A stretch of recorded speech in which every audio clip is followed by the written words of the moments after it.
Panel. Convergencia de perspectivas respecto a las transiciones energéticas justas en América Latina y el Caribe. Raquel Campos, gerente de descarbonización de Petrobras. Rebecca Gahem, jefa de división para Europa, Medio Oriente, África y América Latina. International Energy Agency. Mike Howard, presidente del directorio global WEC. Medardo Cadena, asesor del secretario ejecutivo de la Organización Latinoamericana de Energía, OLADE. Roberto Schaffer, catedrático de Economía Energética de CENERGÍA. Santiago Ferro, gerente de transición energética de ENCAP. David Riaño, vicepresidente de soluciones de bajas emisiones de Ecopetrol. Moderadora, Irene Alfaro, directora gerente de ARPEL. Bueno, muy buenas tardes a todos. Bienvenidos a este panel de lujo sobre convergencia de perspectivas respecto a las transiciones energéticas justas en América Latina y el Caribe.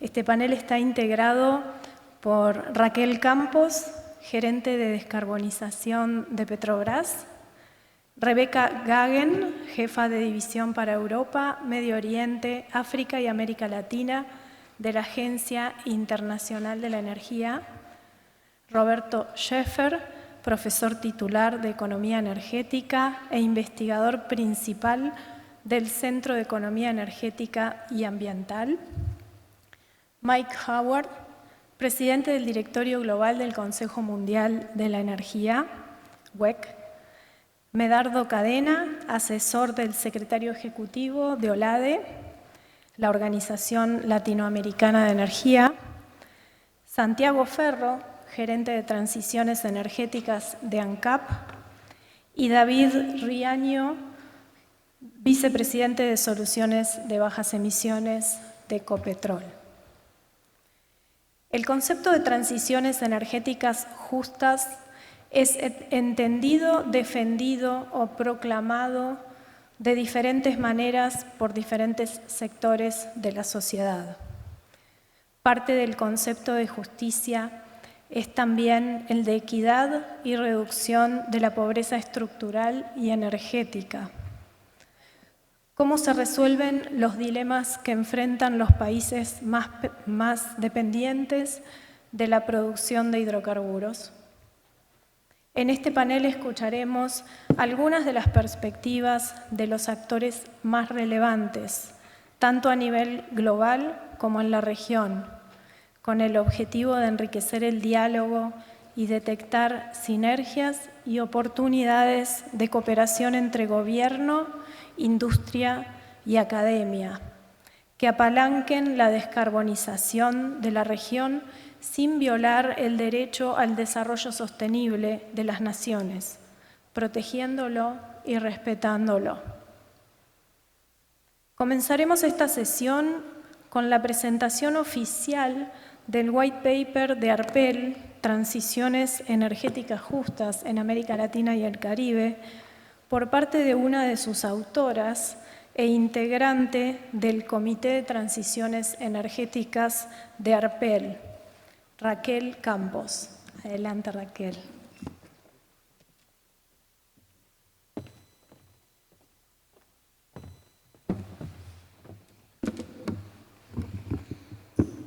Buenas tardes a todos.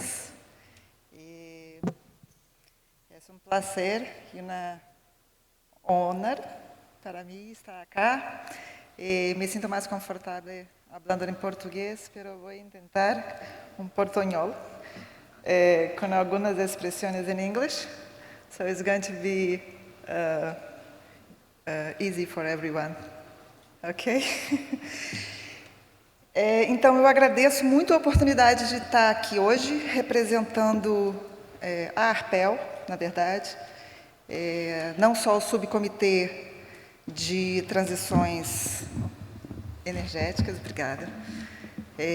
Foi um ano de muito trabalho, o ano de 2023, onde buscamos entender, compreender características que unem nossas empresas aqui na ARPEL e na nossa região especificamente sobre transições energéticas e sobre o desafio da pobreza energética e da justiça social.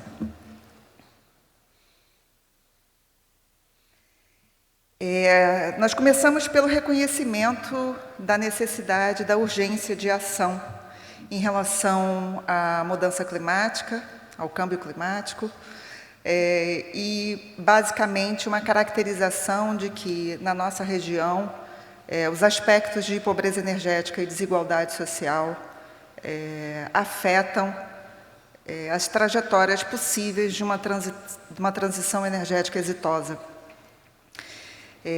Nesse trabalho, que vocês conseguem acessar no site da Arpel, o que a gente busca é, de fato, abrir o diálogo sobre esse tema, onde a gente busca identificar desafios e oportunidades para construir caminhos para um desenvolvimento da região e também a construção de um ambiente competitivo de negócios.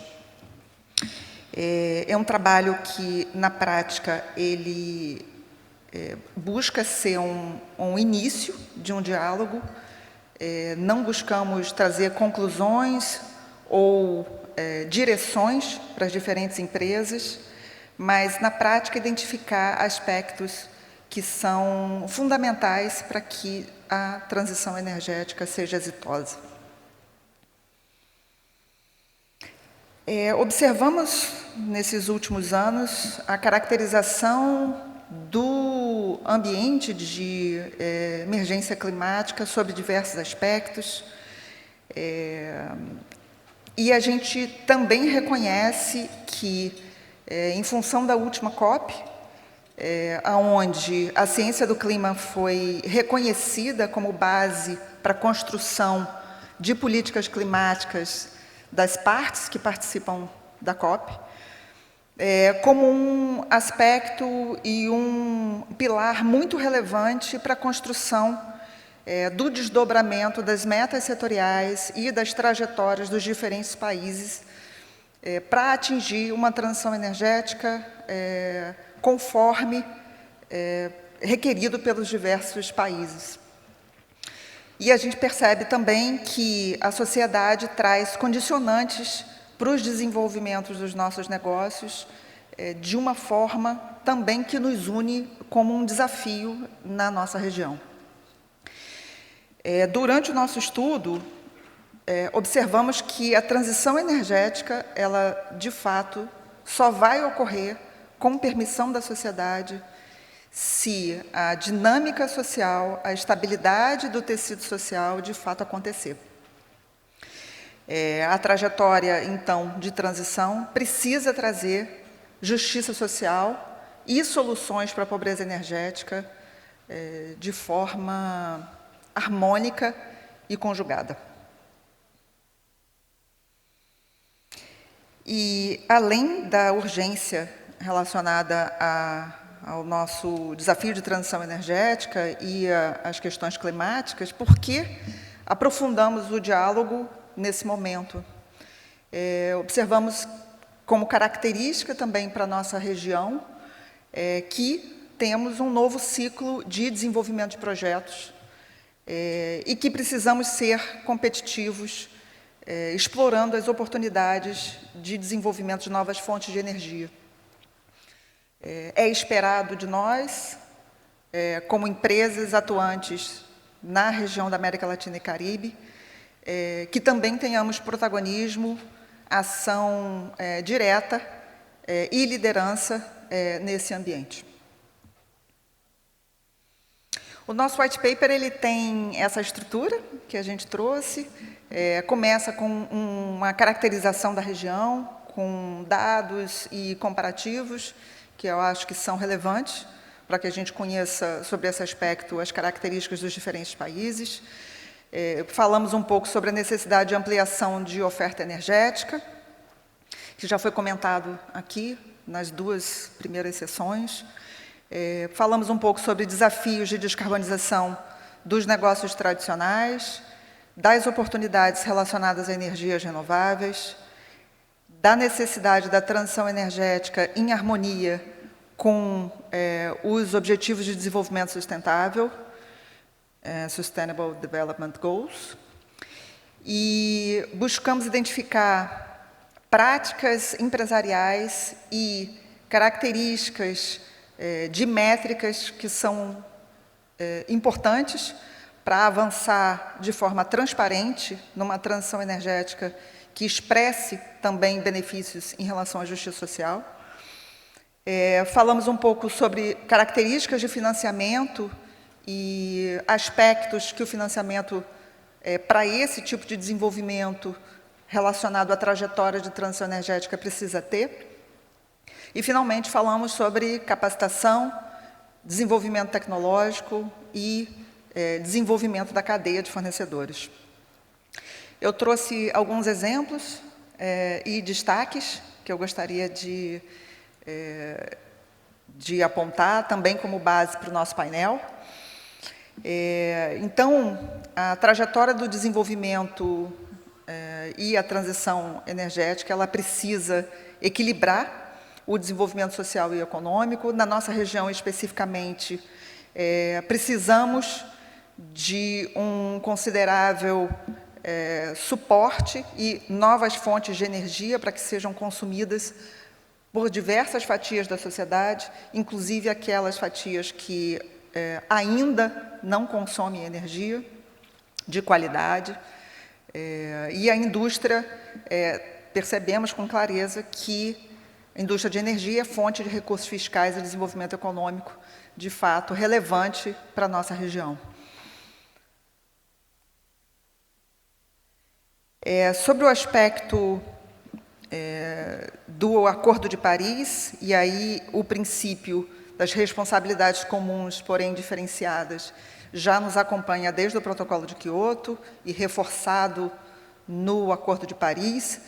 Ele aponta que o histórico de contribuição dos diferentes países para a emergência climática deve e precisa ser considerada na cota ou no orçamento de carbono, carbon budget, para cada um dos países. É legítimo o direito das nações de buscar o desenvolvimento considerando todas as fontes de energia, inclusive as fontes fósseis. Observamos também que, para a nossa região, recursos e infraestrutura já estão disponíveis e, claramente, numa hierarquia de transição, uma hierarquia de oportunidades, devemos buscar as oportunidades de menor custo que nos levem também ao desenvolvimento de novas fontes de energia com custos mais baixos. É claro que, quando falamos de necessidades e aspectos relacionados à transição energética, vemos com clareza a necessidade de harmonia e diálogo entre políticas públicas e o desenvolvimento de estratégias comerciais, né, entre as empresas que aqui estão também de forma harmônica, como um grupo representado aqui na Arpel. A voz da política pública chega para as empresas através também do desdobramento das contribuições nacionalmente definidas, ou NDCs, através das metas setoriais. E observamos que, nos diversos países da América Latina, esse desdobramento ele acontece recentemente ou vai acontecer nos próximos 2 anos, como uma chamada também na saída da COP28, a partir do balanço do Global Stocktake, que aponta que os esforços já empreendidos ou planejados dos governos, das partes, não é suficiente para frear o câmbio climático, né? E é necessário que os países busquem oportunidades e levem até a COP30, que será no Brasil, dessa nova trajetória em um caminho com outros aspectos e, inclusive, um planejamento detalhado.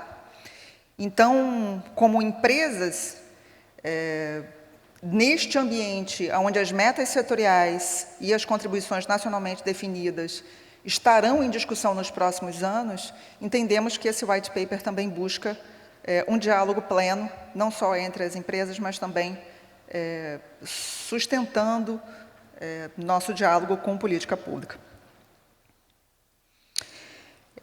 Comentei um pouco já sobre os Objetivos do Desenvolvimento Sustentável e essa integração dos objetivos que são distintos a cada país, na estratégia empresarial, permite que as necessidades da sociedade esteja claramente vinculada e expressa através das demandas e dos desenhos das estratégias empresariais.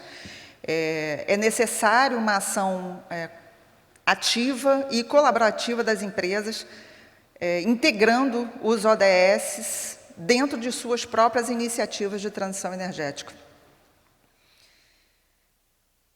Especificamente sobre práticas empresariais, o que identificamos é que existem alguns exemplos de sucesso, onde esses aspectos que a gente identificou já nos inspiram a avançar como empresas, seja sob o pilar de ampliação da oferta, acesso a energias de baixa emissão e oportunidades de descarbonização através de novos negócios, ou através de oportunidades de emprego, formação, na prática, de novos trabalhadores em negócios de baixo carbono. É muito importante que, nessa caracterização da nossa região, identificamos aspectos da transição justa distintos de países já desenvolvidos. Quando ouvimos a expressão não deixar ninguém para trás, para países desenvolvidos, a preocupação é a recapacitação de pessoas que já fazem parte do mercado de trabalho. Na nossa região, o não deixar ninguém para trás se refere, inclusive, àqueles que já estão ou que já ficaram e não tiveram uma oportunidade de desenvolvimento, pleno emprego, salários justos na indústria de energia. Então, a aplicação dos princípios retores de direitos humanos para empresas, ela é fundamental. Identificamos também como relevante para uma análise dessas práticas empresariais, mas também que permita não só um posicionamento sobre direitos humanos, mas que essas métricas tragam um acompanhamento transparente das ações das empresas. Claramente observamos oportunidades relacionadas a renováveis, mas não somente. Então, é fundamental que cada país busque, a partir do ponto de início que cada país está em função da sua transição energética, buscar políticas que sejam educativas e instrumentos também de investimento e que tragam ali estabilidade para a regulação. A nossa região ela tem uma combinação energética única. Identificamos que o gás natural desempenha um papel fundamental nessa transição. É uma fonte, de fato, de menos emissão, menos intensiva em emissão, emissão por energia entregue para a sociedade, capaz de oferecer serviços energéticos relevantes, e também respalda o desenvolvimento de energias renováveis em grids estáveis. A eleição, a escolha dos caminhos que cada país vai entender como o melhor caminho, a melhor trajetória para redução de emissões e transição energética, ela precisa considerar a garantia de acesso à energia cada vez mais limpa, além dos empregos de qualidade de vida e condições básicas de saúde. Então, a oferta de energia, ela tem cara. Energia para quem? Nossa obrigação como empresa é considerar toda, com plenitude, a sociedade nos diversos países onde a gente atua. Sobre financiamento, especificamente, características que consigam proteger os recursos econômicos de forma equitativa e sustentável podem impulsionar soluções para a redução ou mitigação da mudança climática e, claramente, não só custos quanto benefícios devem permanecer na região, caracterizando um ciclo virtuoso de desenvolvimento de novos negócios. Claramente, um entorno competitivo para atrair investimentos é fundamental para essa nova etapa, esse novo ciclo de projetos.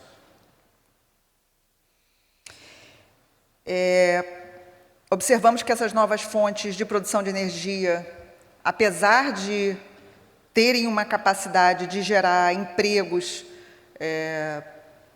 para toda a região, conforme o desenvolvimento desses novos negócios aconteçam, sabemos que também pode gerar um impacto social negativo, e, por isso, o diálogo pleno e participação efetiva da sociedade e das comunidades afetadas é fundamental para o desenvolvimento e a implementação exitosa de uma transição energética que, de fato, seja justa. Esse eu acho que é o meu último slide. Eu queria deixar esse white paper para que todos pudessem olhar. Agradecer muito a equipe que compôs o Subcomitê de Transição Energética, especificamente a composição desse white paper. Claramente, ao longo dos últimos meses que trabalhamos juntos, aprendemos muito e temos total humildade de entender que esse documento ele busca ser uma contribuição para a abertura de um diálogo. Ele não traz fórmulas, ele não traz características únicas apenas, mas ele traz reflexões para que a gente consiga construir dentro de cada uma das suas empresas, dentro dos ambientes onde atuam, uma transição energética que possa ser possível, que, de fato, a sociedade abrace a transição energética de forma perene e que a gente tenha sucesso, ao longo dos próximos anos, também em frear a mudança climática. Obrigada.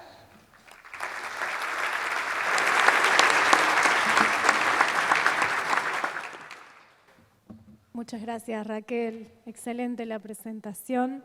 Bueno, ahora que escuchamos la perspectiva de los socios de ARPEL respecto al tema, me gustaría preguntarle a Rebecca Hagen, habiendo escuchado también su presentación anterior, y con base en la perspectiva global de la IEA, ¿cuáles crees, Rebecca, que son las mejores prácticas para promover transiciones energéticas justas?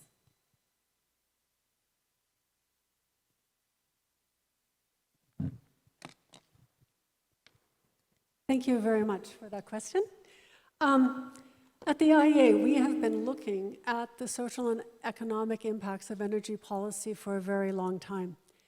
But it's changing in the context of the clean energy transition, and it's very clear that with this sort of scale of change, we need to have everyone on board. We term it people-centered clean energy transitions. A few years ago, we created a global commission comprised of very high-level government officials. The Danish energy minister and the Senegalese energy ministers served as the co-chairs. We also had representatives from industry, labor, and across civil society to look at these issues, to see where the intersection is between policies and these concerns. And so they came forward, grouping them by themes, and these are in the slides, based on decent jobs and worker protection, social and economic development, equity, social inclusion and fairness, people as active participants, and came up with a list of recommendations to get us all thinking about as we formulate policies, because fundamentally the IEA advises governments on energy policy, how to ensure that fairness is a key concept in energy policy. We also have expanded our substantive work to look at these issues because we realized we didn't have a full understanding. In 2022, we launched our first employment report. It has now become annual. The second version came out last year, and it looks at many of these issues because clearly there will be an impact on employment as this and I mentioned it in my remarks already, in terms of great growth in the clean energy sector, how do we make sure that we have the skill sets, and how do we protect the workers in sectors that are losing jobs? This year, I particularly want to call attention to what we call our Global Observatory on People-Centered Transitions. This is a platform on our website where we have compiled policies from around the world that we feel fit into these different categories but have been implemented, enabling us to sort of understand what different governments are doing in different contexts. As I said in my presentation, there's no one-size-fits-all policy. Every country is going to need to have a policy mix. Through this, and we're delighted to have a number of great examples from Latin America. For example, the Luz para Todos in Brazil, the Energía Mujer in Chile, and of course in Colombia, the Just Energy Transition Plan.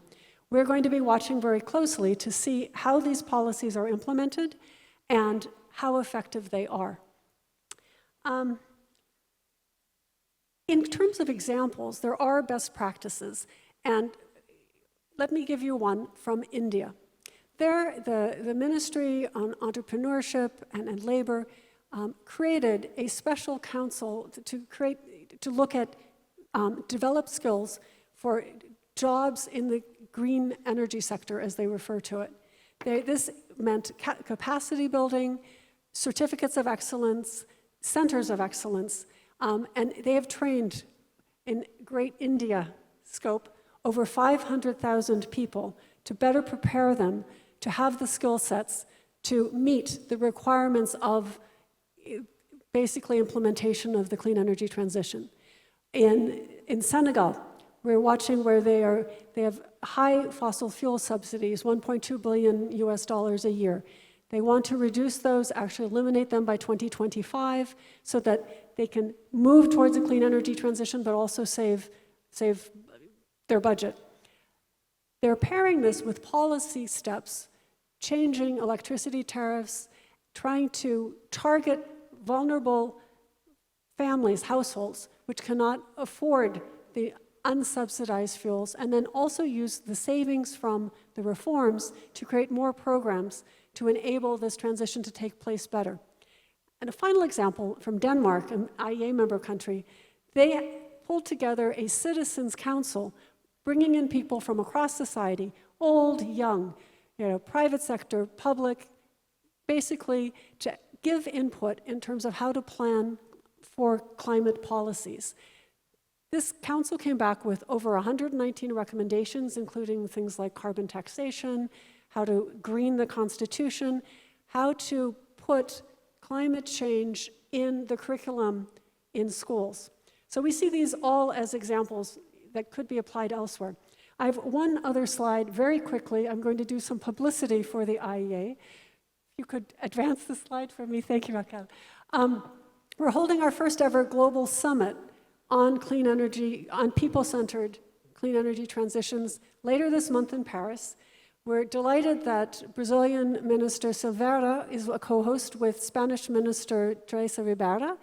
Again, we are going to be looking at how we can really focus on centralizing the concept of fairness in developing energy policy, ideally to come up with some principles to act as guidelines. We will have, again, representatives from industry, from our Clean Labor Council, from civil society to take part in this discussion, because we think it's going to be critical for people to understand what the options are as we go forward on this path. We also have great participation from Latin America. The Colombian minister will be there, Chile, Panama, Dominican Republic. We're hoping for more. But this is an issue that we see as continuing to evolve. The transition is going to take time. We will need new types of policies, and we really, really need to all learn from each other as we do this. Thank you.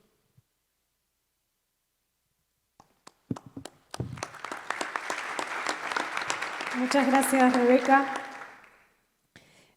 A continuación, invito al profesor Scheffer a que nos comparta su visión académica de este tema. Adelante, Roberto.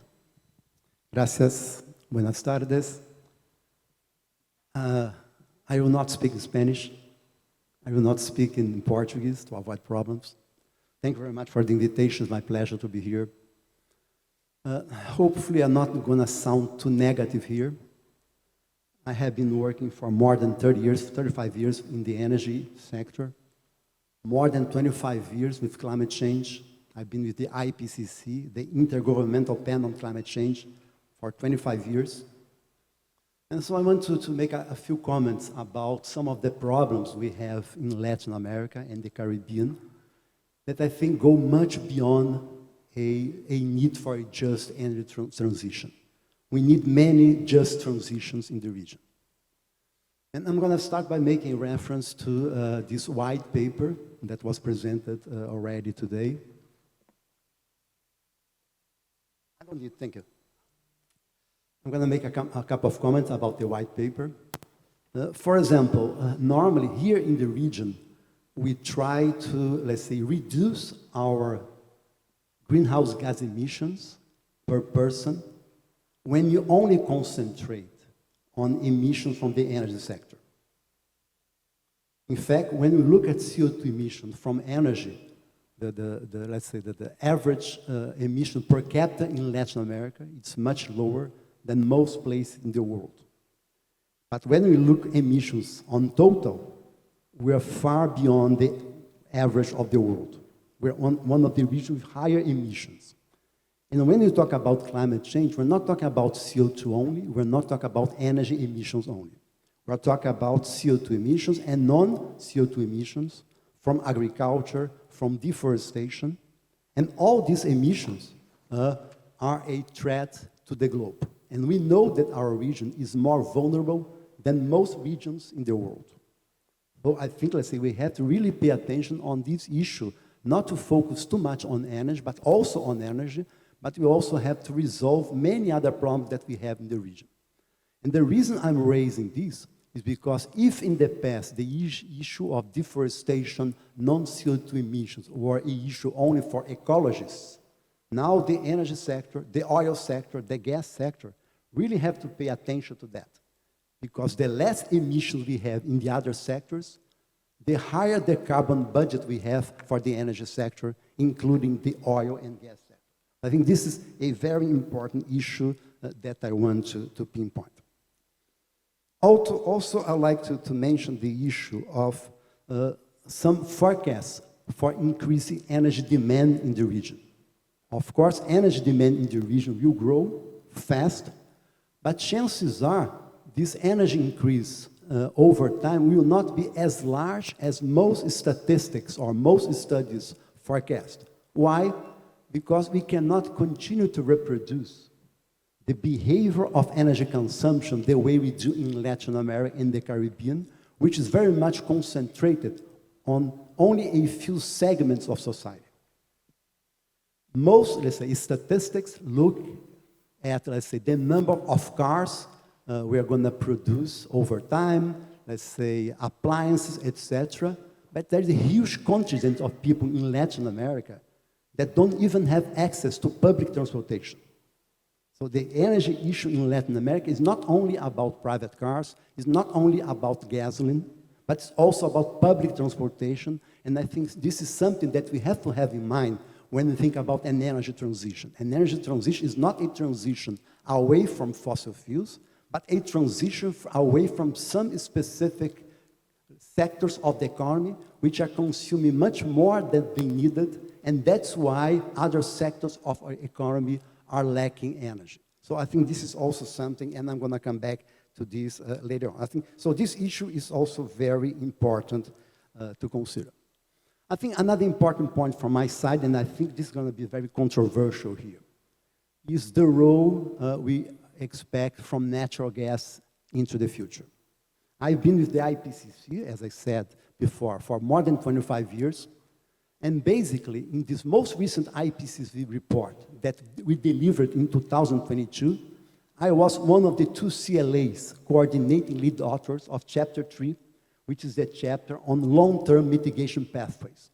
And basically, we revised from the literature more than 3,000 long-term scenarios for the globe up to 2100. very few of these pathways saw a future for natural gas.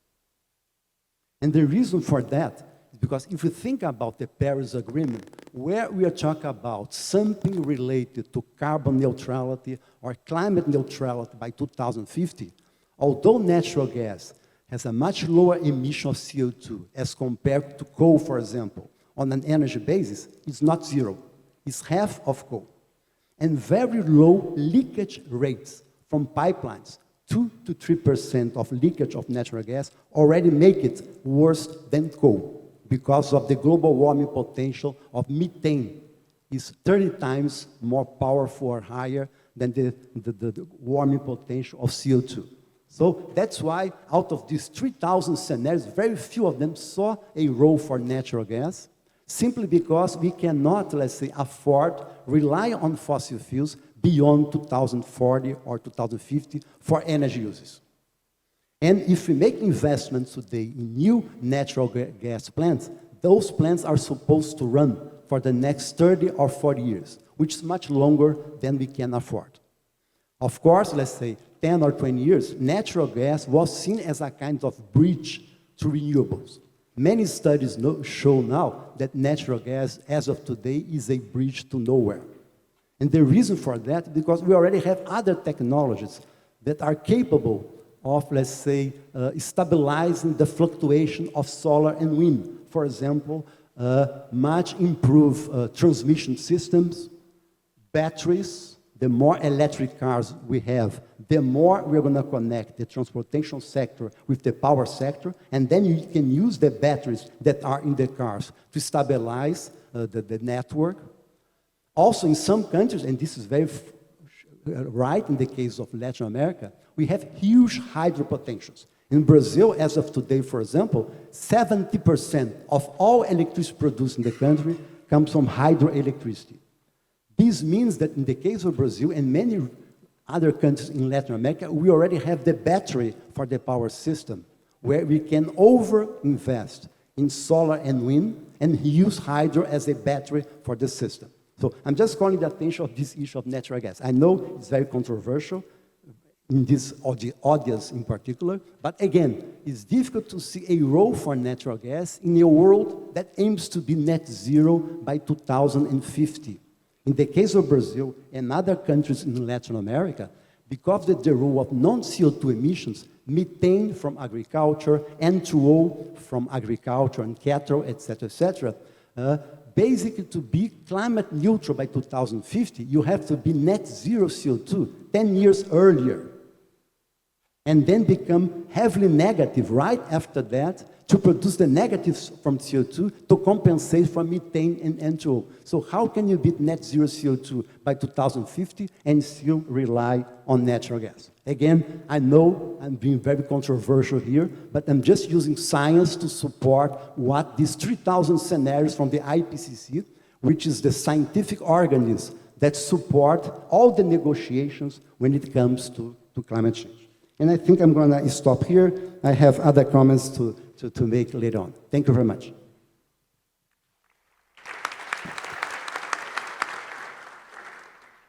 Muchas gracias, Dr. Scheffer. Claramente controversial. Gracias por eso, así se construye el diálogo. Quiero hacerle una pregunta.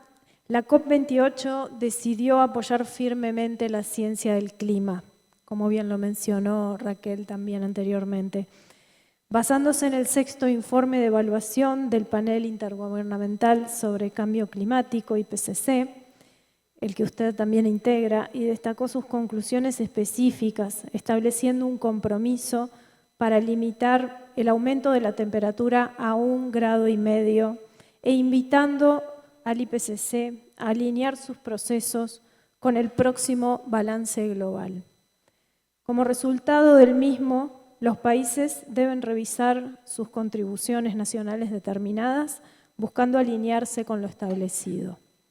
Las propuestas para estas revisiones deberán realizarse antes de la COP29 este año y serán aprobadas en la COP30 el año próximo en Brasil.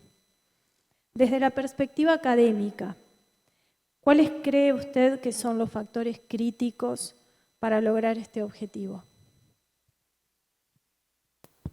Gracias, Irene. We have many critical points here. Let me start by the first one. For a long time, we know that there's a strong disconnect between, let's say, climate policies and national priorities when it comes to development. Most governments today have a mandate of 4 years, eventually 8 years if they are re-elected. But when you talk about climate change, we're talking about targets for 2030, 2040, 2050, which is a big challenge. Let's say, how a government today can set a target for the long term if this government will not be in power in the long term. I think this is the major challenge that we have here. And most countries normally deal with this issue of climate change as a governmental, let's say, action or thing, as opposed to a state kind of thing. And by making this distinction between government and state, I want to make a distinction between decisions that are made for the next 4 years, which may or may not be good for the countries themselves, and decisions that are made thinking about the long term, thinking about the state, the country, and not specifically a specific mandate. So I think this is the first challenge, how to connect the short-term priorities that we have now, and let's say sustainable development for sure is one of them, the economy is another them, with climate targets that are talking about 2030, 2040. So I think this is also a big challenge. Another challenge is not true, because the NDCs, the nationally determined contributions by the different countries, are supposed to determine by the different governments. It's not true that inside each country we have only one government. We have many governmental interests. I can talk about the case of Brazil. My group at the university is in charge of producing the new NDC of Brazil and to produce the new trajectories for climate neutrality by 2050. So we are the ones that are running the models, that are doing all the studies to support the Brazilian government.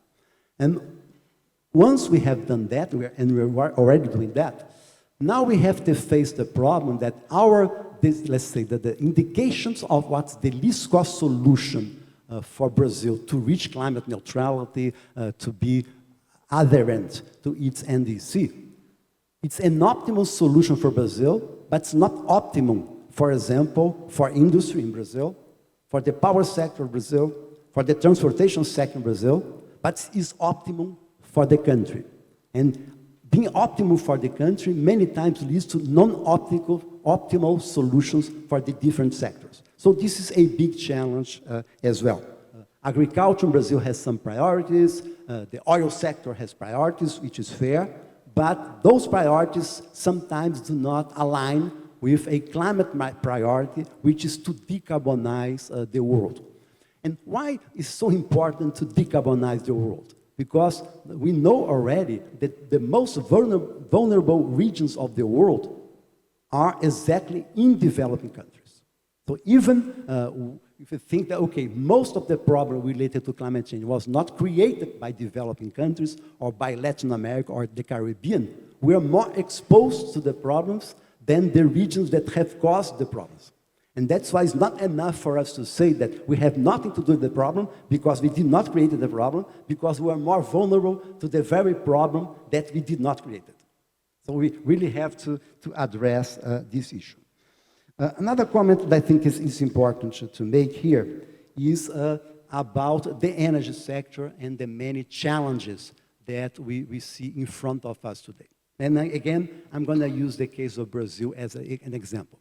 We're having a big fight in Brazil these days about whether or not Brazil should consider exploring new oil frontiers. And one of the most, let's say, interesting frontiers to explore in the case of Brazil is what we call the equatorial margin. It's a region that goes from the northeast of Brazil to the very north of Brazil. It's a huge area. The prospects for huge volumes of oil are really great. But then I come back to the very issue of natural gas. Let's say, if you're going to, let's say, explore a new oil area, and it's going to take us 7 to 10 years to put that oil province into production, and that oil will need to be produced for the next 30 or 40 years, how can we cope, let's say, with what may be a good business case for the oil sector, but which may not be a good business case for a country that has already officially declared that it wants to be climate neutral by 2050, again being CO2 neutral by 2040. So this is also, let's say, a big question that we have to address. So just to finalize here, I think we have many, many challenges in Latin America and the Caribbean, but most of the challenges are not exactly related to energy transition, to new, let's say, energy resources. Is much more related with our domestic politics that have to face with different interest groups, and because of that, it's extremely difficult to find a solution that will please everybody. And I think we have to deal with that. And finally, one final comment. Different from what we have done in the past, where we have decided the next 5 years, the next 5 years, and the next 5 years. When we talk about climate change, we have to think about 2050 and then walk backwards. And by walking backwards, we can see what's the best solution for 2040, 2030, 2025. So instead of thinking about the next 5 years, we have to think about the next 30 or 40 years, walk backwards and say, okay, what's the pathway that will lead us to that long-term target, but will allow us to cross 2025, 2030, 35, 40, and 2045. Thank you very much. Gracias, Roberto. Invito ahora al doctor Mike Howard a compartir la perspectiva del Consejo Mundial de la Energía acerca de las transiciones energéticas justas. Adelante, Mike.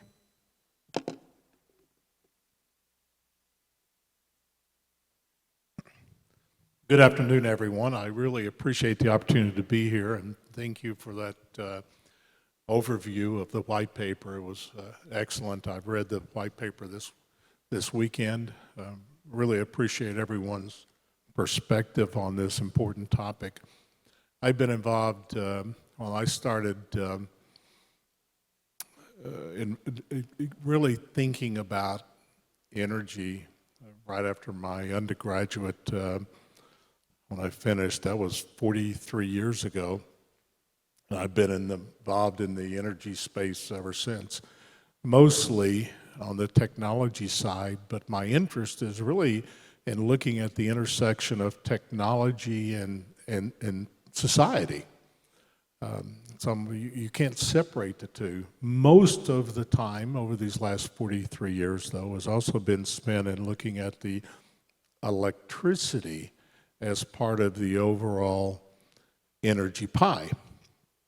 And so I retired from a company called EPRI, which is focused on technologies related to the production, delivery, and use of electricity. I was the CEO for 10 years and had been there for 20 years before that. So I got involved in the World Energy Council. I'm currently the chair of the board of the World Energy Council. It is an organization that this year is 100 years old. It was started right after World War I as a way to convene energy leaders, policymakers together to really think about how can we help shape our future energy needs without always resulting to conflict. The World Energy Council is what kind of comes together between the technology and the social and the economic and the policy. And as I said, that was started 100 years ago. H.G. Wells, the noted futurist, was one of those that was involved in creating the World Energy Council. I know even Einstein was at the first meeting and several of the meetings after that. In fact, coming up in 2 weeks is our large energy congress in Rotterdam, and so hopefully several of you will be there. So as I think about and reflect on the discussions that we've had today, I really think one of the most important is to have a constructive discussion about the energy transition. This energy transition didn't start just a few years ago. In fact, it didn't even start before the Industrial Revolution. It has been going on for a long time. But now, we have a problem, and that problem is that we're trying to fix multiple things at the same time. In an energy system that is much more complex than it has ever been, much more rooted in our social infrastructure, much more rooted in every one of our daily lives than it has ever been. And so how do we take what we have today and end up in a world where everyone has equal access to energy? Everyone has secure, sustainable, and just energy. That's our challenge. Now, I think there are a few things that we have to do. One is it is imperative that we continue to advance technology across all forms of energy solutions, including hydrocarbons. It is not that we're going to just automatically move away from hydrocarbons. That's a fallacy. But we have to continue to advance technologies so that we can deploy those technologies where they're most needed.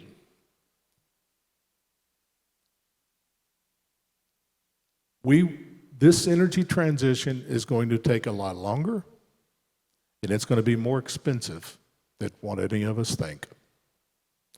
But it's having these dialogues that come together and have this discussion that's important. The final thing that I want to comment here on is that every community, every country starts the energy transition from a different perspective. There are unique capabilities, unique resources, policies, technical expertise, social understanding. And each of those help to determine the course over which a community will advance in terms of their energy transition. The very first thing that needs to happen is for those communities to determine where they want to go and what is the best option to get there that is consistent with the overall direction that the country has established, and do it in a way that can minimize the disruption to the social fabric and maximize equal justice to energy for everyone. 100% everyone. Not 90%, 100%. That is a very, very tall order. But it starts by those communities doing a resource assessment of the capabilities they have, having that discussion, having that dialogue with the community, just like we've talked about today. The great thing is that now we realize that this energy transition is not possible without that discussion, without the social infrastructure that we need in the dialogue with everyone. So we've made a lot of progress over the last couple of decades. I've seen it. Now, in every one of the meetings that I go to and conferences and every time that I'm giving a talk, I'm talking about the value, the importance of really having that social dialogue at the community level, and all of that comes together to help paint the picture and the path forward. Technology is a part, economic, political, and social, and so on. All of it has to work together. And if you happen to able to attend the World Energy Congress coming up in 2 weeks in Rotterdam, you'll hear a lot more about that, along with the other thousands of people that will be attending from across the world. I look forward to follow-on discussions, and thank you. Appreciate being here. Muchas gracias, doctor Howard. Vamos a seguir con temas controversiales. Tengo una pregunta para usted. Aunque en la COP se llevaron a cabo diálogos ministeriales de alto nivel para abordar el tema del financiamiento de acciones de mitigación, aún no se alcanzaron nuevos acuerdos y los compromisos acordados previamente estuvieron lejos de ser cumplidos. En este contexto, ¿cómo pueden los países en desarrollo asegurar una transición energética alineada con los objetivos del Acuerdo de París dentro de una trayectoria que considere los impactos sociales y económicos en comunidades con un alto porcentaje de desempleo, desigualdad y pobreza energética?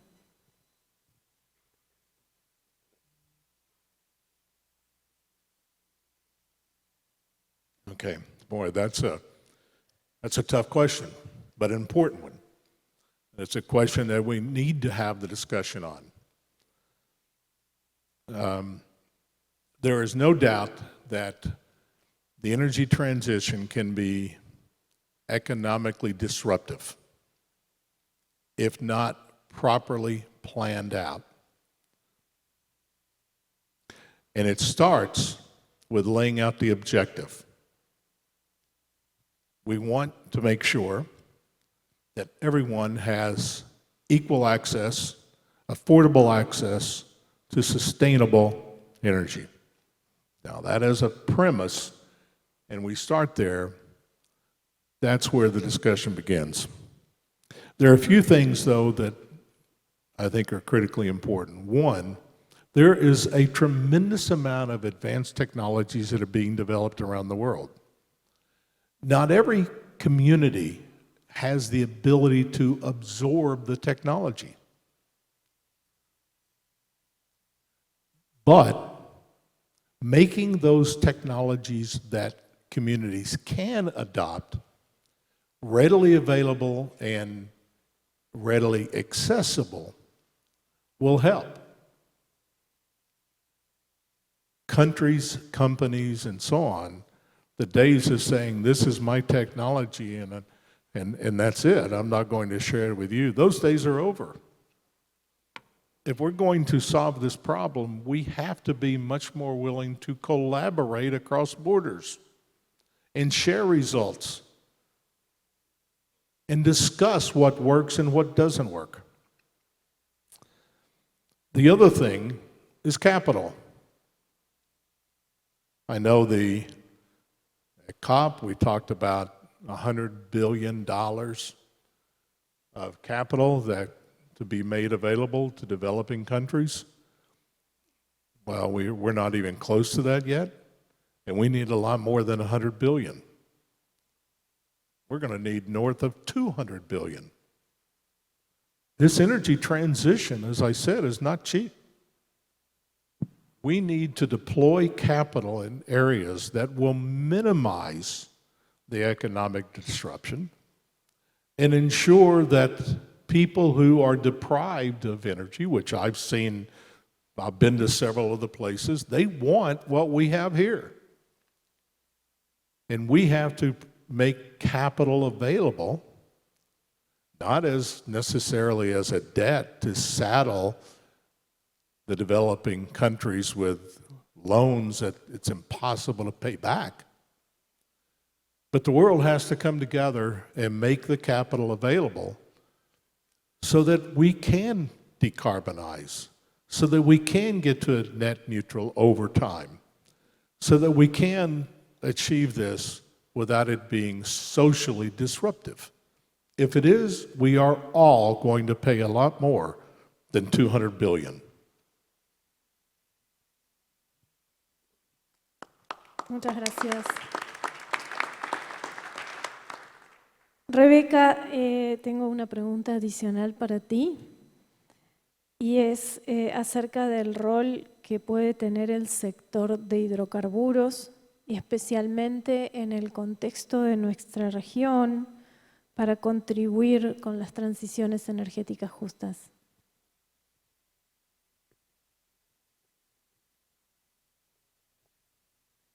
Thank you very much.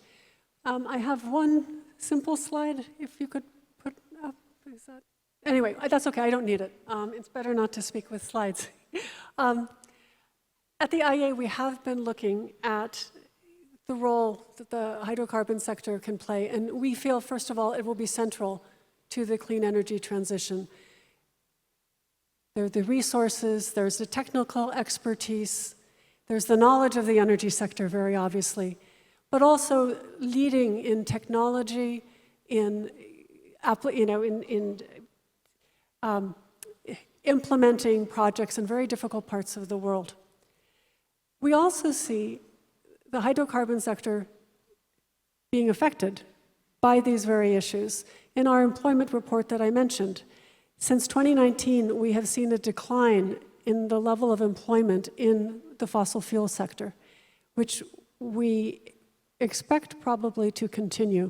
At the same time, in 2022, for the first time, clean energy technologies, the sector, surpassed fossil fuels in terms of global employment. And we expect another 8 million jobs to be added by the end of this decade. This is an issue, obviously, in terms of looking at how we transition workers, from more traditional parts of the sector to clean energy technology. And our modeling shows that many of the low emissions fuels and technologies are areas where the hydrocarbon sector has great expertise, whether we're looking at hydrogen, biofuels, carbon capture and utilization. It will take an effort, but we think this can be facilitated so that 1 in 5 workers who potentially could become redundant by the end of this decade with training could move into these new areas. Again, it won't be easy, but there is great potential. I'd like to step back for just a minute because we've been talking, these people-centered issues are not just about the clean energy transition. We've been talking about these for years in the energy sector. 20 years ago, if you went to a conference, everyone talked about NIMBY, not in my backyard, which is very fundamentally a people-centered issue. Last year, I led an IEA energy policy review that we did in Uganda. Uganda is planning, actually late in the stages of new oil production, a project in an environmentally sensitive area. This is a traditional project, although the government sees it as fundamental to support the economic development of the country and to provide access. The energy access rate, the electricity access rate in Uganda is under 25%, much lower in rural areas. So they are going forward with this project. We met during the course of this review with representatives from the government, of course, but also industry developing the project and also civil society. And the issues that came up, how will the impacts of the project, particularly on vulnerable populations, be handled? How will the distribution of costs and benefits be balanced? All of these are people-centered issues. And so it occurs to me that the hydrocarbon sector is probably the most expert in the world in addressing these issues. Many of you out there probably have much more experience dealing with local community concerns, listening, whether it's infrastructure, whether it's, job creation. And so I think there's a real opportunity here. Thank you. Great. Thanks, Rebecca. Bueno, para adentrarnos ahora en América Latina y el Caribe, escucharemos a continuación la visión de OLADE acerca de las transiciones energéticas justas de la mano del ingeniero Medardo Cadena. Adelante, Medardo. Muchas gracias. Realmente es un honor estar acá en este evento. Un agradecimiento a Arpel, a Naturgas por la invitación. Realmente ha sido muy enriquecedor todo lo que hemos escuchado en lo que va de este panel.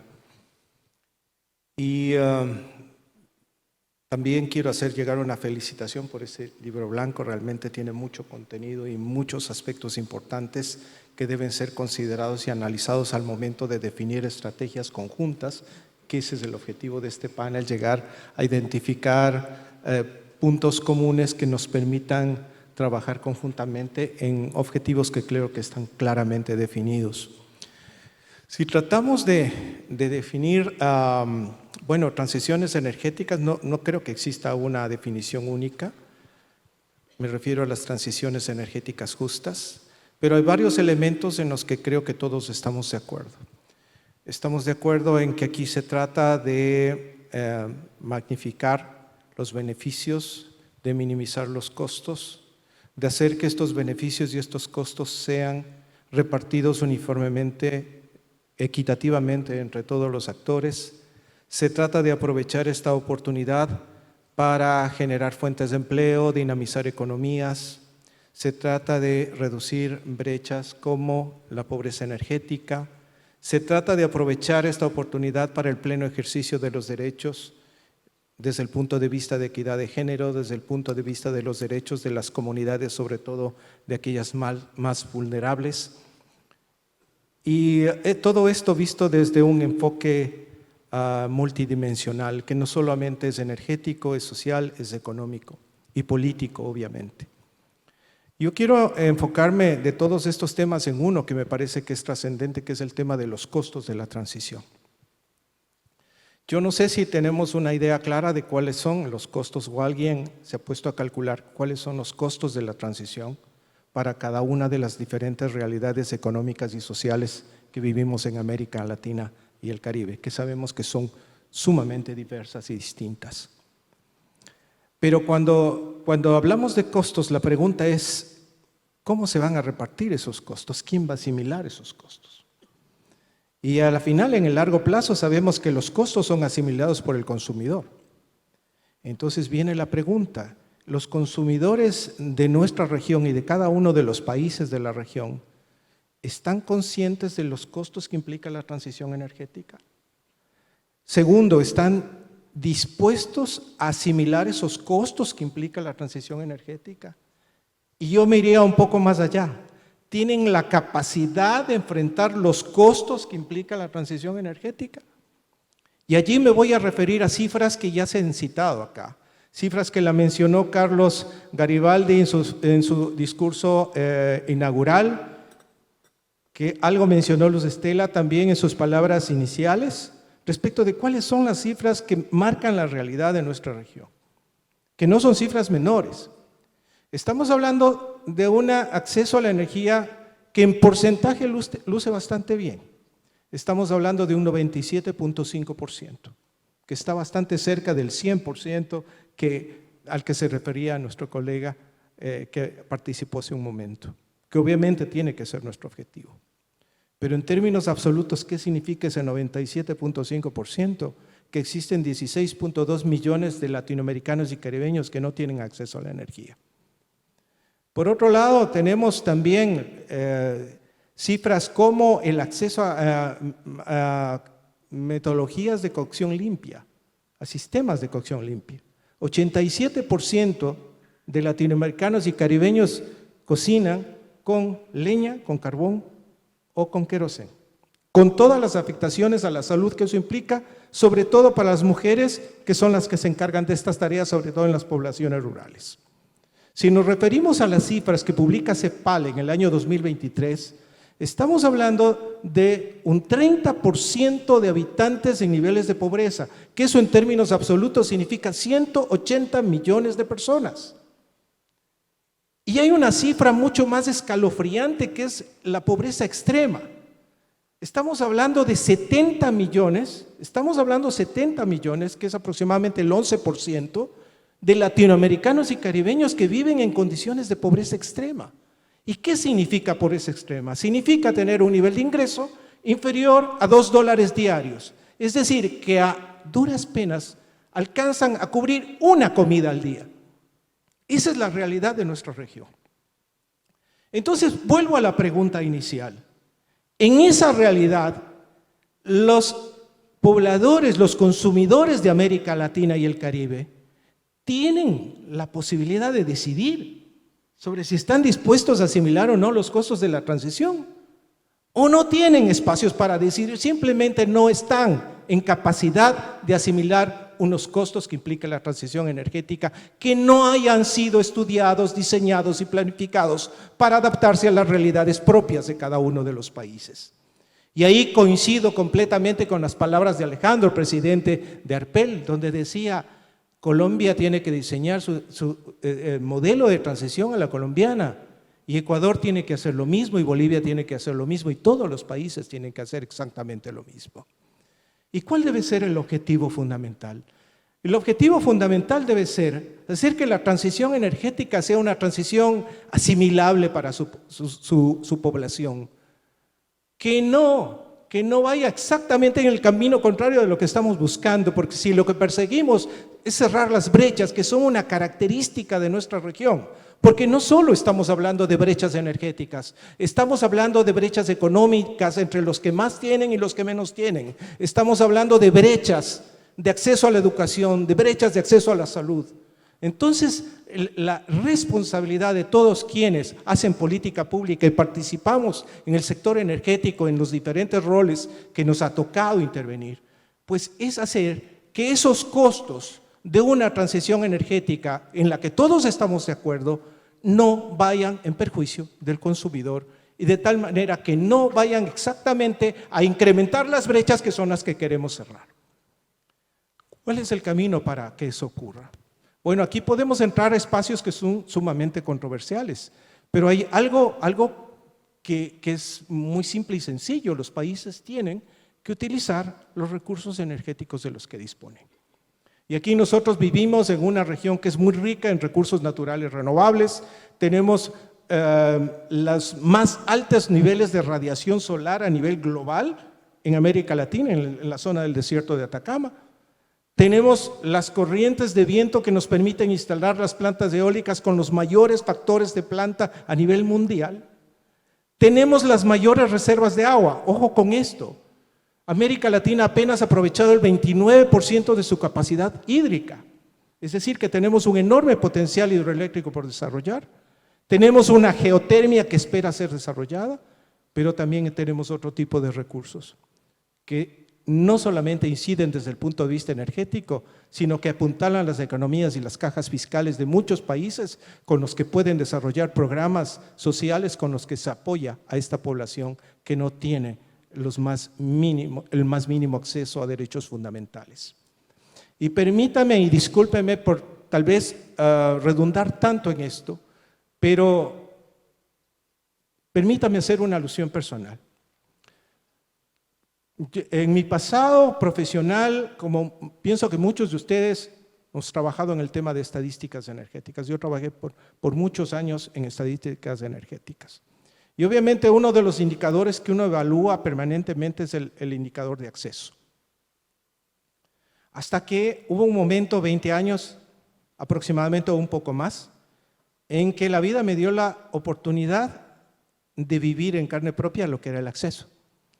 Participé y formé parte de un equipo, de un organismo en el que yo trabajaba en el Ecuador, que se encargaba de asignar recursos para proyectos de electrificación rural. Y el trabajo que nos correspondía hacer era evaluar los proyectos que se proponían para ver si eran susceptibles o no de acceder a los recursos que estaban destinados para eso. En esa oportunidad pude visitar comunidades de la Amazonía, comunidades de las alta serranía, comunidades de la costa que no tenían acceso a la energía. Y obviamente no solo es que no tienen acceso a la energía, no tienen acceso a nada, no tienen acceso a educación, no tienen acceso a salud, son niños que no tienen futuro. Y en esa experiencia que tuve aprendí que el acceso no son cifras, no es una estadística, Son rostros, son manos, son almas que espera que alguien tome decisiones para cambiar esa vida y esa perspectiva de vida que ellos tienen o que no la tienen. Entonces el tema de acceso y el tema de las brechas no es un tema menor. Yo creo que tenemos que aprovechar esta situación y esta condición de transición energética para tratar de cerrar esas brechas. Yo creo que ese tiene que ser nuestro gran cometido en los diferentes roles que nos toca participar. Luego viene una pregunta que voy a desarrollarla con otros temas adicionales. Muchas gracias. Gracias, Medardo. A los efectos de respetar los tiempos, vamos a pasar ahora directamente a los casos concretos, a ver específicamente qué está haciendo nuestro sector, y tenemos dos ejemplos excelentes en este panel. Le voy a dar primero la palabra al ingeniero Santiago Ferro para que nos conteste primero si el favor de desarrollarnos el concepto de transición responsable de ANCAP y sus similitudes con el concepto de transición energética justa. Adelante, Santiago. Bien. Bueno, gracias, Irene. Hace unas semanas en Houston, en CERAWeek, participó Bill Gates de una conferencia y se refirió a la transición energética diciendo que no debíamos subestimar lo compleja que era, ¿no? Que era un desafío más grande al que se había enfrentado en cualquier situación en su carrera en Microsoft. Gracias. Y no nos tenemos que ir tan lejos. Digo, acabamos de ver de las distintas perspectivas de los panelistas y las presentaciones anteriores, que es realmente un tema muy complejo y en eso sí probablemente haya un consenso. ¿Por qué es tan complejo? A ver, a lo largo de la historia han habido distintas transiciones energéticas, pero se han desplegado durante centenares de años y han implicado la adición de nuevos energéticos en vez de la sustitución. A modo de ejemplo, el petróleo se empezó a producir a mediados del siglo XIX, pero recién a mediados del siglo XX, en los 60, pasó a ser el principal energético en la matriz energética global. Pero eso no implicó que se dejara de utilizar el carbón. De hecho, el año pasado el carbón está en un récord histórico de consumo a nivel global. Entonces, sin embargo, a esta transición energética le pedimos que transcurra en unas pocas décadas, porque tenemos compromisos de neutralidad de emisiones para 2050 y hay que neutralizarlas mucho antes. Y además le pedimos que haya sustitución de energéticos, más aún en un contexto global en el cual la seguridad energética se ha vuelto prioridad por la situación geopolítica y todo eso. Entonces, el mundo funciona en un sistema energético, como vimos en las matrices, que dependen un 80% de combustibles fósiles. Y estamos transicionando a un nuevo sistema más sustentable. Hasta que ese nuevo sistema no esté funcionando, esté construido y nos provee la energía que la gente demanda, va a haber una coexistencia de ambos sistemas. No es fósiles o renovables, va a ser fósiles y renovables por unas cuantas décadas. Carlos mencionaba también el crecimiento en términos absolutos de la demanda de energía por el incremento de la población y por el aumento del estándar de vida, que en definitiva es lo que buscamos. Entonces, la transición no debe enfocarse exclusivamente en la sustitución de energéticos, sino en la adición de fuentes de energía de forma tal de abastecer esa nueva demanda y, por supuesto, en la descarbonización de los energéticos que se agregan y de los actuales. Entonces, un poco para reflejar esa complejidad y calmar como la ansiedad de de la gente del concepto ese de que, bueno, que la transición energética tiene que suceder de un día para el otro, de lograr esa descarbonización ya, y un poco transmitir que no es algo que puede suceder justamente un día para el otro, que no es apagar un interruptor o sacar una ley que simplemente con voluntad política se logra la transición. Para transmitir esa dificultad es que muchas empresas o analistas usan términos similares, tipo transición balanceada, transición ordenada, transición realista, usan algunas empresas, y nosotros hemos acuñado el término de transición responsable, ¿tá? Que implica eso, que van a coexistir, complementarse, competir incluso los distintos fuentes de energía por las próximas décadas. Y debe ser también esa transición tecnológicamente neutra, como mencionaba nuestro presidente. A modo de ejemplo, la mayor reducción de gases de efecto invernadero del sector energético se ha debido a la sustitución de la generación a carbón por generación a gas natural. Y yo realmente entiendo que cualquier descarbonización o reducción de emisiones debe ser bienvenida independientemente de la causa. Entonces, eso, en ANCAP estamos trabajando en la transición responsable justamente porque estamos abasteciendo la demanda de los combustibles de hoy día, demandados hoy día, con una seguridad de abastecimiento y en la calidad y cantidad requerida, pero también estamos trabajando en liderar la transición, el desarrollo de esas nuevas moléculas sustentables que se van a demandar en las próximas décadas. Muy bien. Ahora contanos específicamente qué proyectos están desarrollando en transiciones energéticas. Sí, para eso traje estas slides, a ver cómo pasamos. Bien, ahí les presento básicamente en la izquierda de la pantalla los proyectos relacionados, digamos, con el hoy, con esos combustibles que se están demandando hoy día en Uruguay. Entonces, estamos trabajando obviamente en la descarbonización de las operaciones actuales, reduciendo la huella de carbono, por ejemplo, de la refinería, y también estamos trabajando justamente en exploración y producción, que ahora les comento, y por otro lado, las moléculas sustentables del futuro. Estamos con proyectos de biorefinería, de e-fuels y de la producción de hidrógeno verde a partir de eólica offshore. Entonces, les comento brevemente algunos de estos proyectos. En exploración y producción estamos viendo un momento histórico en Uruguay, porque el offshore presenta muchas analogías con los descubrimientos en Namibia. Entonces hay un interés renovado de la industria petrolera por explorar en nuestras cuencas offshore. Es la primera vez que tenemos todo el offshore con contratos vigentes. En los próximos años va a haber trabajos exploratorios, incluyendo la perforación de un pozo exploratorio como mínimo. Y dentro de nuestros contratos tenemos obligaciones de que no está permitido ni el flaring ni el venteo de gas.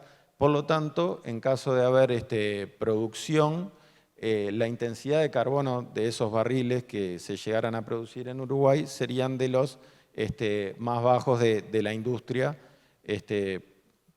por lo que lo vemos como algo positivo.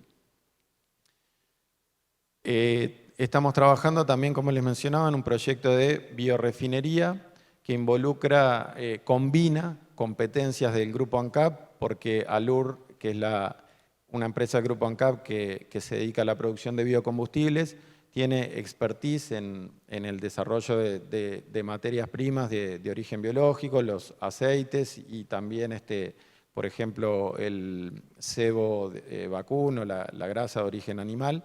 y con la capacidad de molienda que tiene Allur contratada, estamos combinándolo con el expertise de ANCAP en sus operaciones y su capacidad de la refinería para una planta de producción de unas 150.000 toneladas por año de green diesel o combustible sustentable de aviación. ANCAP está en el proceso de búsqueda de socios que pueda tomar básicamente el riesgo comercial o incluso invertir capital en el proyecto y dependiendo del éxito de ese proceso, quizás la escala puede duplicarse fácilmente por la disponibilidad de materia prima y en las instalaciones. Por otro lado, también llevamos adelante el año pasado un llamado para la utilización del CO2 biogénico disponible en la planta de bioetanol de Paysandú y producción con hidrógeno verde de eFuels, y el adjudicatario resultó HIF Global y está llevando adelante ese proyecto en el cual Allur tiene el derecho de participar hasta con un 30%. Bueno, para la producción sí de eFuels.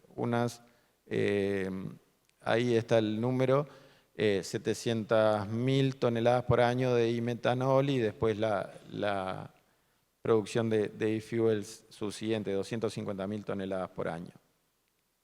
Y por último, como les mencionaba, este es un proyecto de gran escala y también a más largo plazo, que es el de la producción de hidrógeno verde a partir de eólica offshore. Cada área de esa tiene un potencial de 3,2 gigawatts de energía renovable, de generación de energía renovable, y con ello la producción de 200.000 toneladas de hidrógeno por año.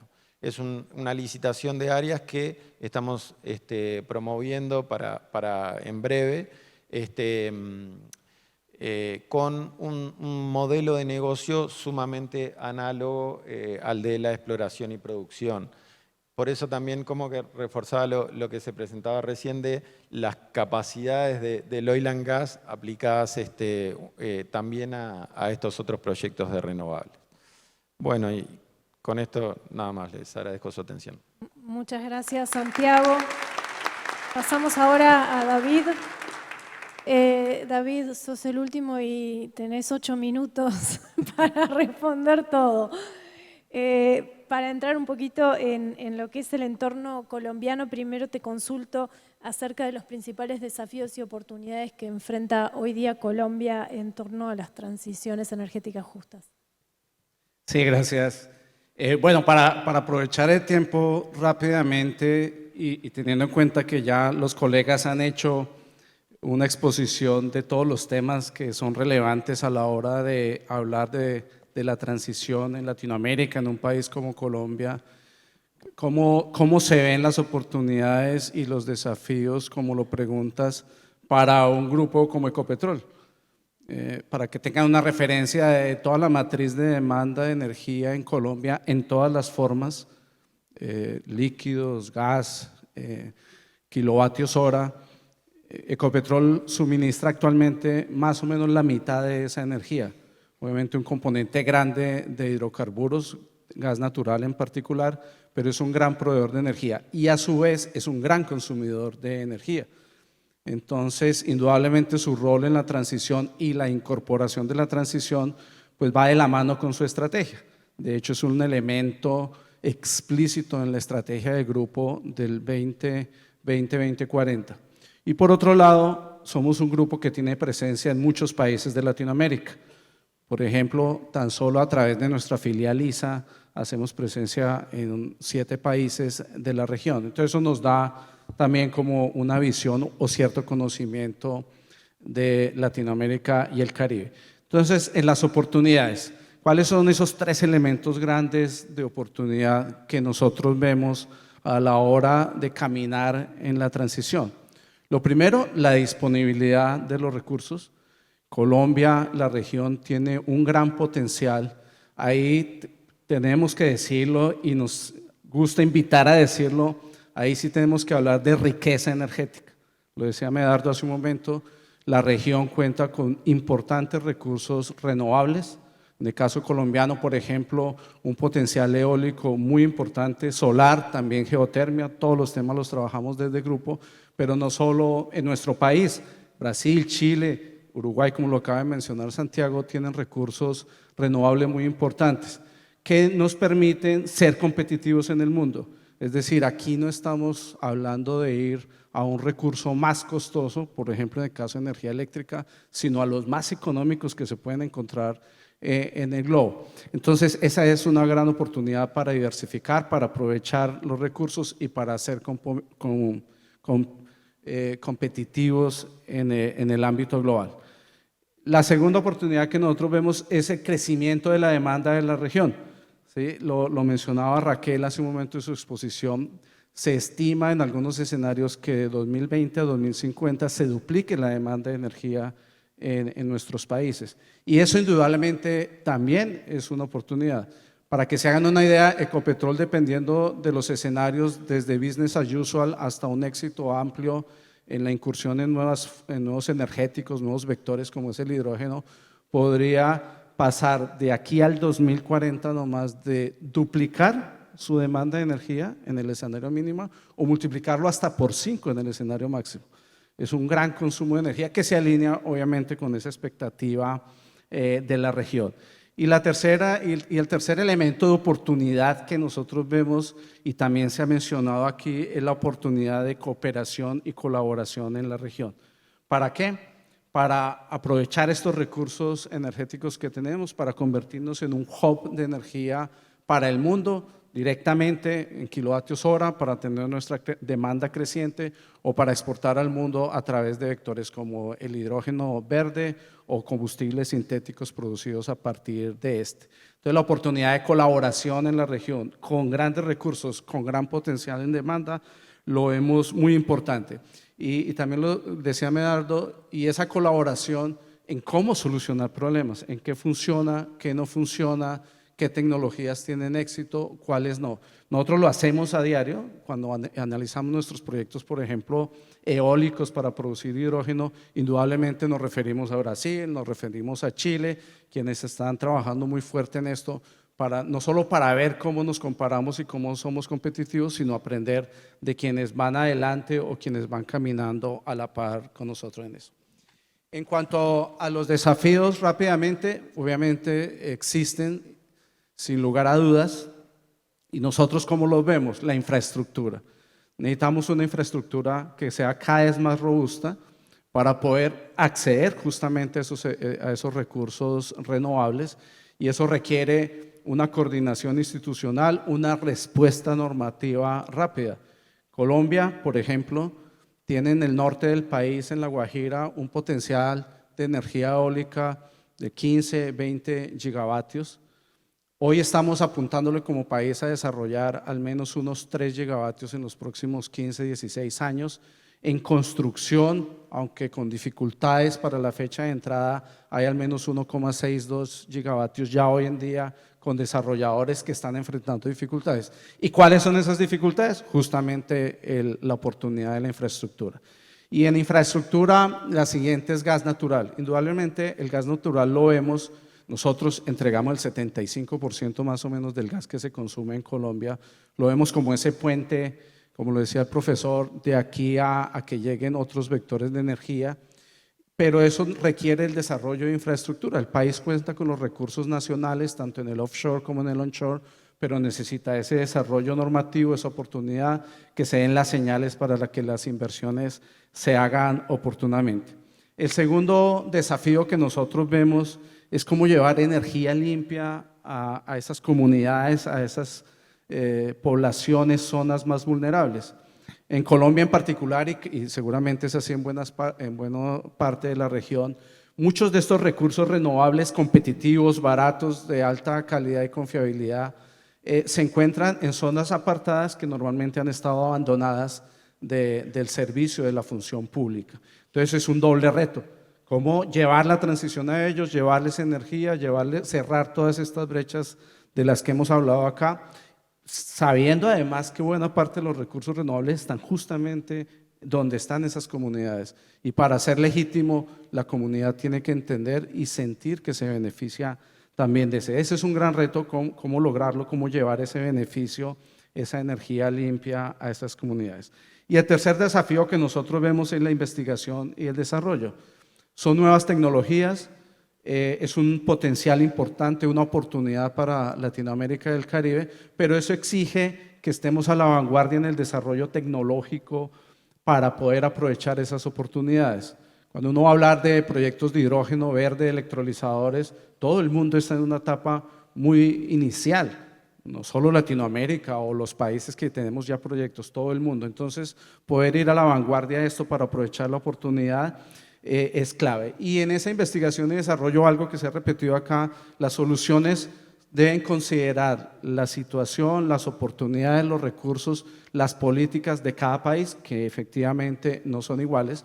En el caso colombiano, nosotros desde Ecopetrol vemos a partir de la política energética, de la normatividad, de la disponibilidad de recursos, cuál es el camino. Tenemos el ICP, que es nuestro centro de investigación que trabaja fuertemente en cada una de estas iniciativas para nuestros negocios del downstream, del midstream, las oportunidades de negocio afuera. Pero claramente deben reconocer las condiciones particulares de cada país, ¿no? No va a ser una solución la misma, no va a ser la misma solución para todos los países de Latinoamérica. Así es como vemos de forma general desde el Grupo Ecopetrol la oportunidad, los desafíos, teniendo en cuenta nuestra posición en la matriz energética colombiana como proveedor, como demandante y en la región. No sé cuál es la pregunta que viene, no sé si en un par de minutos entro en ella, y es qué hacemos específicamente rápidamente, pero como tú digas, Irene. Quedaron varios temas en el tintero, pero el tiempo es tirano, así que vamos a dar por finalizado el panel. Yo pido disculpas a aquellos que quedaron con temas pendientes, pero tenemos que ser muy estrictos con la agenda. Muchísimas gracias a todos, un placer haberlos moderado en este panel. Gracias.